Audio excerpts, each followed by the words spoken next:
In iOS 18 or newer version, we can customize our Photos app. Now I'll show you how to easily customize your Photos app. First of all, go to your settings and make sure you have updated your iPhone to iOS 18 or newer version. Now go ahead and launch your Photos app. In Photos app, go down and here we can see the utilities section.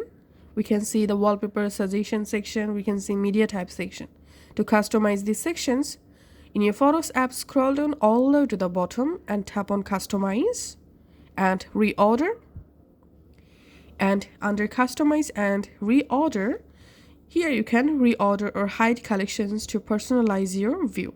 You can disable memories, trips, feature photos, and albums and wallpaper suggestions. So go ahead and enable or disable any options from here. Then tap on cross, and that's how you will be able to customize your Photos app.